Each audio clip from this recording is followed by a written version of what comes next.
Welcome in, everyone. Here we are with another In the Box with. And this week, we have in the box, second yellow card. Matt, welcome in, my friend. How are you? I'm terrific, man. How about yourself? I'm very well, thank you. So for those of you who don't know, Matt, second yellow card is streamer tag is underneath. Go have a look. Join him. Currently, he's doing a stream save in Zimbabwe, the capital of football. The mighty Zimbabwe. He has got the Highlanders from there. So even if you don't like Zimbabwe, but you're from Scotland, there's still a tie. Enjoy it. Matt, we will go through the 5 standard questions for everyone who's seen this before. You know the questions, different answers from different people, which is why we keep going with it. It's always interesting to hear different perspectives and where people's love of football came from. For those of you who also don't know, Matt is a Fulham fan, but obviously at the moment, you know, things aren't great. They will be again this season because they're in the Championship and they'll romp that.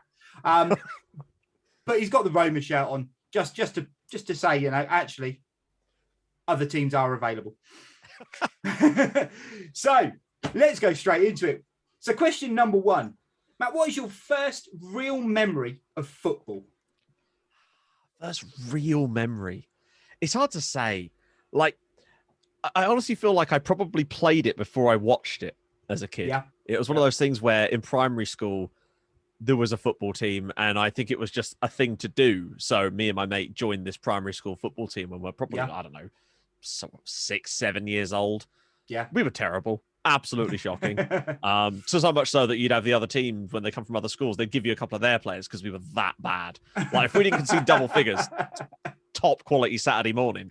But I suppose that's my first like full memory of football. It's weird. I don't really remember being introduced to it more than just like, oh yeah, we have a football team. Here's a sport you play and you kick a ball. I suppose that's a great thing about football. It's so simple that you don't really need anything more than that when you're 6 years old. It's like, hey, you kick ball, go through goal, stop other team going through your goal. End of sentence. Done. Off you go. Yeah. Running around with purpose of sorts. Oh yes. Sometimes not purpose. Sometimes just ball chasing with 11 other kids. Yeah. The swarm.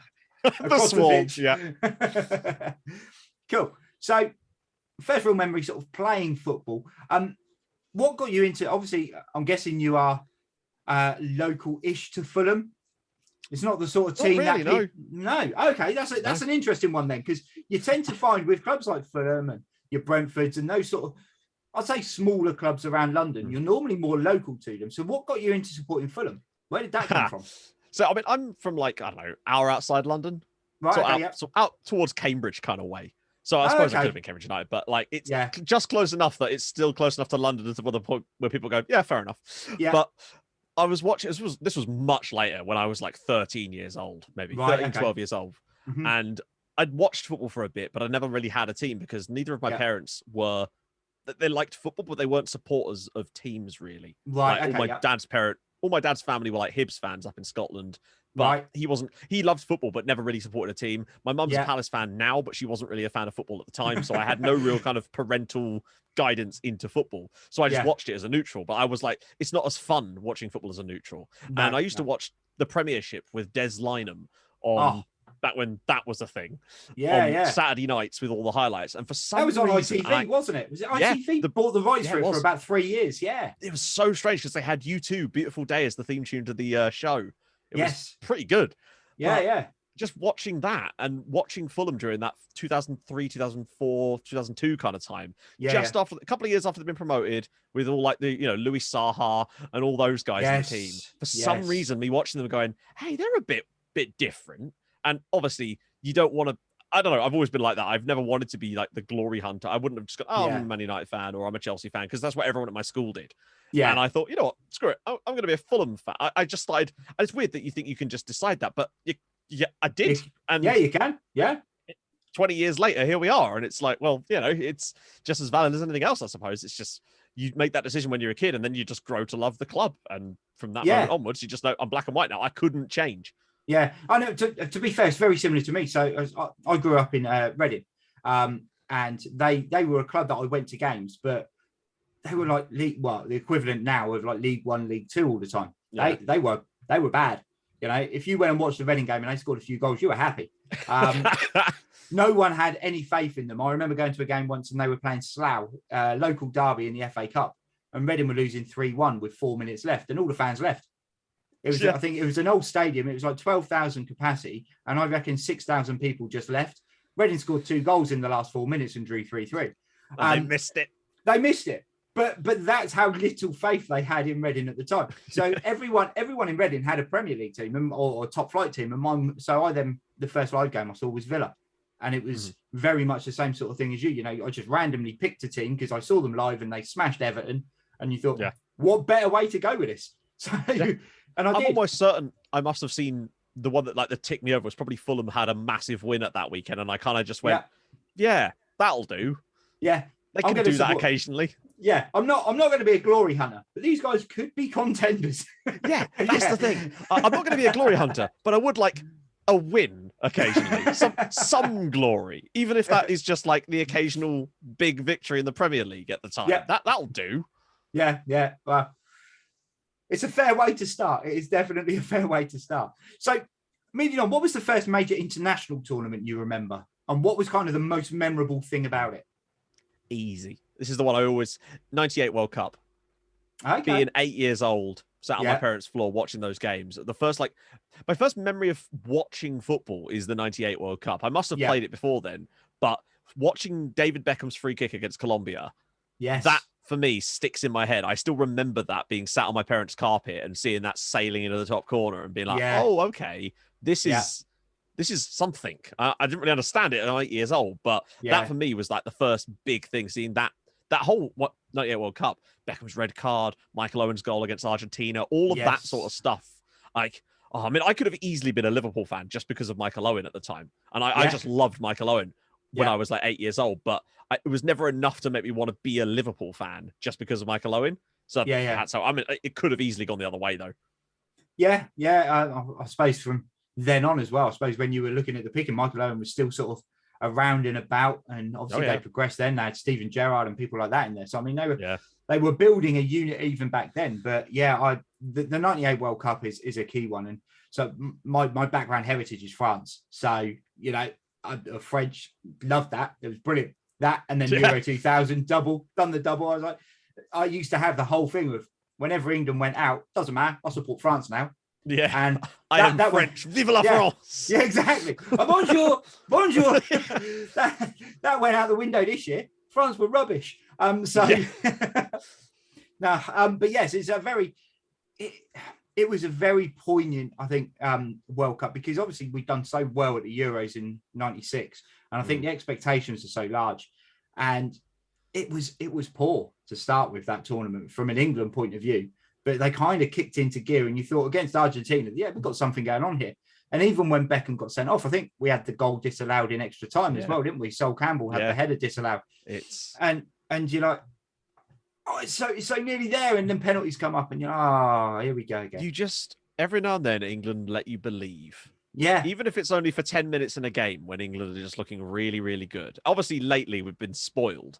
Yeah. Because of the World Cup and the Euros, and just you could believe for weeks on end, whereas before the kids these days don't know how good they've got it. We would go 5 years without believing anything in England, and you'd take a 10-minute period of a match where they looked kind of all right but didn't score or didn't concede, and that would be enough for you for another 5 years. Whereas now it's like, you go into games expecting to win things. What is this? Yeah. I mean, now people are saying if we don't make the semi-finals, it's a travesty. And I remember 2008 where Steve McLaren said we need to make the tournament. And then we didn't. And we didn't. Yeah. And Roy Hodgson saying it'll be fine. It's only Iceland. Wife does the shopping there. Yeah. that went out the way. You know, when England fans are shouting, "You're just a rubbish shop in Chelsea" or something like that against Iceland. And oh God, no, so painful. Be that as it may, they still beat us. Yeah, and that's the worst thing, isn't it? Because you get your hopes up, and it doesn't just go wrong; it goes monumentally wrong. Oh yeah, England don't do halves. It's not just, you're not just going to go out on a whimper. You're going to go out spectacular failure. Yes, it's just England's they're like Fulham in a way. I feel like I like England. England's a great team to be from, just because it gives everyone who's a United or a Chelsea fan a little bit of taste of what it's like to be a mid-table mediocrity nonsense club like Fulham. Yeah. It's like, welcome to my world. I remember watching But when England are doing well, it's like you get a taste of the opposite when you're from a slightly smaller club. I got to enjoy a team doing well, and it's a weird thing. Oh, they're actually going to win a major tournament potentially. That's not saying Fulham don't do that. Yeah, that's true. That's true. Unless we count the Europa League. Yeah, but wasn't that Roy Hodgson? Yeah. Kept us up. He done all his good with Fulham, didn't he? Balls did right Fulham up and West Brom. Yeah. He has a type. It's Fulham, your West Broms, your Palaces. He's great at those clubs. He will sort them out, no problem. But hey, everyone has a niche. Yeah, I think he's you been. You wouldn't ask a bus driver to pilot a plane. It's well, that's true. Well, no, definitely not some of the bus drivers around here. Some of them are questionable on the bus. But yeah, I think with the Hodgson thing as well. I think he stayed at Palace. We all knew that was happening. I think he's just waiting for Sean Dyche to leave Burnley because that's his next step, isn't it? Burnley is his next club. Go there, keep him up for a few years, and surely at some point, Mr. Hodgson has got to call it a day. I mean, he's older than my old man. I get the feeling that the Reaper's going to have to take him because, not that I'd want that, obviously. No, legend. But he will just keep going. I think he's one of those people you can clearly tell has a passion for football and also has a lot of respect from some of the greatest managers in the game. When you hear people like Carlo Ancelotti talking about Roy Hodgson, it's very strange. But like, I don't know, people forget Roy had an entire other career as a manager right before he even came back to England at Fulham. Yeah. I mean, he'd managed Inter Milan. He'd been Scandinavian. The guy speaks like 7 languages. He's an incredible human being. Was manager of Switzerland, I think, at the '94 World Cup as well. Yeah. Finland, managed in Sweden, everywhere. Yeah, he's done the rounds. I mean, to do that, you've got to learn a few languages, but he's done really well. And fair play to him if he's still going. And at no point when he leaves the job does he ever say, "No, I'm retiring." He's like, "No, I'm leaving. We'll see what happens." Yeah. What? Fair play. Keep going, son. Right. Okay. So we will move on. First international tournament was the '98 World Cup. Let's have a little look. So when you played, what was your position? Where did you play most regularly? Fatty picked in goal, usually. Whenever I was in high school, it was just like, well, he's going to go pick last, so he'll go in goal or whatever. When I actually did play outfield, it was usually as a fullback. Most of the time, right back because I'm right-footed, but I do remember being put in at left back a few times during like GCSE PE exams, which was just brilliant. It's like, we're here to grade you. Let's move you out of position. Yeah. Brilliant. Yeah, I love that. I missed out on the GCSE PE. I've done something else for some bizarre reason, but it's the only thing I could even think about doing. I just wanted the polo shirt. That's what it was. I'll tell you what, if we would have been getting polo shirts, I would have been all over that. They probably do that now. The school I went to is now the John Majeski Academy in Reading. So, I mean, that place is like state of the art. When I went there, it was a state. And but they've got polo shirts for days now. Yeah, exactly. They got polo shirts. They've probably got full tracksuits with the badges and everything on. The initials and they've probably got blacked out window school bus to take them to places instead of the ropey thing we had, which was bench sheets in the back. It was dodgy as anything. Have those. But yeah, so goalkeeper if you were picked last, but tended to play sort of the right back, left back when it was grading time just to stitch you up. Right back was the thing. So if you could have done one thing which would have improved your football ability, would have improved what you did on the pitch, what would it have been? Probably been about 4 stone lighter, I think. Oh, really? I was I am still. I kind of fluctuate. I'm one of those people that every couple of years, if you see me, I'm either like back in shape again or I've ballooned out again. So during my teenage years, it was a case of all the way through till I was about 16, I was a bit of a chubby little boy, and that was coincided when I was doing school PE and stuff like that. So it wasn't until after I'd stopped doing sports that I actually got into shape. You know how it goes. Yeah, exactly. Yeah. And then you're good for about 3 or 4 years, and then all of a sudden you forget about it, and boom, belly fat's back. Yeah. And then I'm on the downward slide again now, back to running, back to all that jazz. So, talk to me in 2 years, and I'll be back in shape again. So I've just plateaued. Because I now think I'd be more disappointed if I lost the weight and started putting it back on again. So I've worked out that I'm at a plateau. I want to lose a little bit, but I don't want to go too crazy. And I don't like running. It hurts a lot. So, I used to hate it, but I thought I used to do an exercise. I used to play FIFA on an exercise bike. That's how I lost all my weight. But then I started to hate FIFA so much. I was like, nope, I'm running now. I cannot stand this game anymore. I need to get out of the house and run. And I actually do really like it. I just pop a podcast on my headphones and go for a run, really. I mean, I'm obviously not running very far at the moment, but I'll get back to it. Yeah, no, that's fair. That's fair. Running just, as I say, running hurts me drastically. Dodgy knees and it's not cool. And I think they're still not happy with carrying the extra weight. So I break very quickly. So losing a bit of weight, anything technically you think you would have wanted to do? Anything in that sort of mindset? We never really had any coaching. Like, I did GCSE, but you got to pick I mean, it's not like I was on a school football team or anything like that. I just did GCSE because I could, and it was easiest. And you had to pick your 4 sports or whatever. And football was just the easiest thing to do because you did it every PE session anyway. Teachers of my school were very lazy. Every time PE came around, it was just cool. Head up to the AstroTurf, grab a football, bish bash bosh. There's your hour done. So having that 3 or 4 times a week was good. It was fun and all, but I was never going to get any better at football because we weren't really playing it enough. We had no actual coaching sessions or anything like that. Our GCSE PE exam was probably the first time we had any coaching sessions in the 2 years I did my GCSE. So they just turn up to grade you and be like, so have you learned anything? I'm like, well, no. I've learned that I needed more coaching. Can you help? That's fair. I mean, we've had a few people on before where one of the things they said was sort of actually look to be coached a little bit more. And and because you can only, as you say, you can only do so much on your own. And the amount of guys I see now that they'll come along and they've got endless amounts of tricks and flicks and things like that, and it's great because they can practice that in the back garden against no one.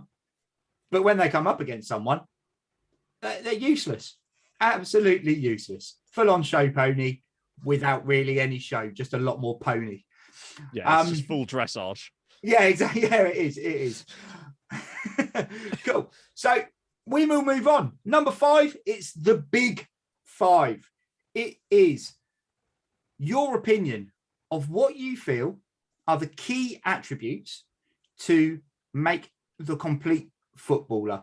And maybe the thing that you would what you would look for when you're building a complete footballer as opposed to sort of the end product. So what would be your first 5 things you would go for?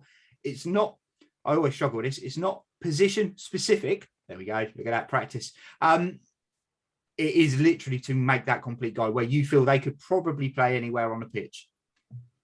Okay. So you're basically constructing the perfect man. I feel Indeed, a good smile. No. A winning charm. Charm the referee to not get a booking. Perfect. I feel like, I mean, there's an element of physicality that seems to be required for sport at the top level, particularly in football. And for me, I find that sometimes, obviously, there's the exceptions to that, which is, people like Lionel Messi, his sheer athleticism and raw intelligence on the pitch obviously outweigh that. But imagine if he was 6'3" and built like a brick shithouse. The added ability he'd have in that alone would probably, I dread to think. Imagine if he had Ronaldo's physique. Yeah, it makes you wonder whether he would have worked as hard to get to where he was had he already had that. True. That is a good point, and you do wonder what the knock-on effects of those things would be. But I do genuinely believe that an element of physicality and strength is just important, because particularly as if we're talking about the perfect player all round, because you don't really find many centre backs that are 9 stone and 5'7". No. Fabio Cannavaro's gone. Those days are gone. Yeah. He again is sort of the exception to that rule. He would get absolutely rinsed in the Premier League because, Harry Kane is just going to back into him every time. Yeah. It's just not going to work, is it? But so definitely things like just pure physicality is one. Vision, because you're going to, no matter where you are on the pitch, you're going to have to pick a pass at some point. Even if you are a centre-back, you could just lump it, but then are you really going to go that far? The modern centre-back or fullback has to be able to do an awful lot more than just tackling and defending, particularly the fullbacks. They're essentially just wingers that occasionally go backwards. But if you've got a centre-back that can find that cutting pass over the top and just cut the entire game out, then that's a hell of a trait. And just having the vision to spot those runs earlier makes any player better. That anticipation that they've got, whether it's not just their pure passing ability, I think that matters less actually. I think Yeah. the ability to see the run in the first place might be more Yeah. important than the pass itself, because the pass doesn't have to be pinpoint accurate, but the vision in order to see that pass does, because Yeah. otherwise you're not going to see it in the first place. So Yeah, I feel like exactly. vision Yeah. is absolutely key. And I think with the vision as well, I think it works on the other side as well, because the vision ties in drastically with the awareness of what's going on around you. So it's not just when you've got the ball. The vision is, you see that run of your own player, but you see the run of the other player. You can anticipate where they're going. Like you said, it's that anticipation's in there. But vision is a key one. I think, as you say, you don't have to be the best passer of the ball, because if you can't see the pass, it doesn't matter how good you are at passing the ball. If you don't see it, you're not going to do it anyway. So exactly. If you've got pinpoint accuracy passes, but you can only see the obvious option, then you are going to be Tom Cleverley. Because those sideways passes, I mean, you're picking them up perfectly, but are you going anywhere with them? Well done with your 98 pass rate. Congratulations, you've passed it sideways 1,000 times, which there is a place for. Obviously, ball possession and retaining possession is great, but there's no. If you're not progressing the play, then at what point is possession just pointless? Yeah, and if you're and that's where if you're going sideways all the time, that's where you're expected to be the guy who's going to win the ball back for your team and keep it simple. But he doesn't do that either. So Tom Cleverley, rubbish. Cool. So vision number 2. Oh, what else we got? We got. I feel like that sort of tying into vision is the anticipation, but I think it's more to do with building up a data set in your brain. The footballers, I think this is where experience comes in, particularly when it comes to defenders who don't even need to think about. They're not tracking where the ball's going. They know where it's going already before it even leaves their foot. They can put themselves in a position to cover off a run or a passing channel without even having to think about it, because they've seen that pass 10,000 times before. And I think that element of, honestly, just experience alone can win them. They don't need to lose. They could lose half a yard of pace or two, but that experience means that they've already started running. That guy who's quicker than them may well be able to cover that distance faster than them, but they wouldn't have started running as quickly as them because they wouldn't have seen the passing lane being shut off or any of those things. Just that element of, I think it is just down to anticipation, but I think that comes with experience, seeing all those passes thousands and thousands of times and all the scenarios going through your head, knowing where that ball's going to go so you can get yourself in the way. And I think that kind of goes the other way as well. If you're a player with the ball at your feet, knowing how the defenders are going to react potentially, so that you could spot someone take a slight shift of the body weight to the left-hand side, knowing that you can go to the right-hand side. Just that element of experience. I feel like some of the players that get exposed to football at a top level very young seem to gain that a lot faster than people who aren't playing first team football to the 22, 23 years old. And I do think that's a huge advantage that they have. And the quicker they get that experience, the better they're going to be faster. Yes. Yeah, no, I completely agree. I think, as you say, it's anticipation. I think it is almost that having that mindset where you're 1 or 2 steps ahead of the other people. And it's one of the things I always used to say with Xavi and Iniesta, where they know what they're going to do with the ball before the ball's even got to them. And it's having that awareness that you're picking that before anyone else has even given you the ball. You know where it's going. Chess. Yeah. Like they're thinking 3 moves ahead. In their head, the ball's already left their foot and someone else has got it and they're waiting for the next move. Yeah. It's like high-speed chess. Yeah. Yeah, it is. Yeah. And you go for something we all love in football and we link it back to chess. And I mean, chess is all right. It's got its place. It's normal old people in American parks, I think, isn't it? Yeah, I suppose so. I've never really played it. Yeah, I know how to do it. I know how to do it enough so that if someone challenges me to a game, I will not disgrace myself. Yeah. I know enough about chess to know I don't want to play chess. Yes. That's probably the best way to look at it. Yeah. No. It's like me and running. Cool. So we've got anticipation in there. Number 3. So listen, what is number 4? I feel like the ability sometimes just to take a man on. You do sometimes, obviously passing plays is all great in that, but if you can have the sort of technique and not even flair, but because flair is kind of meaningless. You don't need to rainbow flick every defender. You just need to have that yard of pace and an agility. Maybe even agility is the better word, actually, rather than just being able to take a man on, maybe to draw it down a little bit more. That agile nature, if you can take a player on properly, that's coming out to mark you, you've just immediately removed someone from the play, which means that the space is going to open up behind you because someone else is going to have to come and press you. If they don't, you've got a free opportunity at some point. So I feel like players that some of the most exciting footballers to watch are the ones that will pick up that ball and just run right at people. They're not trying to run away from you to make some silly part. They are just going to run directly at the defender and be like, right, tackle me. I dare you. And some of the most exciting players to watch, people like Messi and Ronaldo in a way, I think part of the reason that they are so excited is because they do that. It seems like when Messi picks the ball up, he has got no fear that he's going to be tackled. If anything, the defender, when he sees Messi picks the ball up, he's got, oh God, I've got to go try and tackle this guy now. And I think some players shy away from that. And instead, they'll just turn the play back into the middle again. And obviously, everyone has their place. But I think sometimes a player that can do that can just open the pitch up entirely. And it really gets the crowd going too when you just see a guy go past someone. Everybody's on their feet all of a sudden, and it's just this lift. I think that's one of the things that made England good to watch sometimes, actually, with some of our more dynamic players like Raheem Sterling and Sancho and Saka. They do that kind of stuff, and it makes you go, yes, something's about to happen. And I think key in that as well is Grealish, and the fans knew that whenever Grealish got the ball, he was going to look to carry the ball, and that's why they were going to win a foul. Yeah, well, guaranteed you were going to get that. Guaranteed at least a foul. But that's what you say. It gets fans off their feet, and the fans were off their feet in anticipation with him coming on because they knew he would bring that to the team.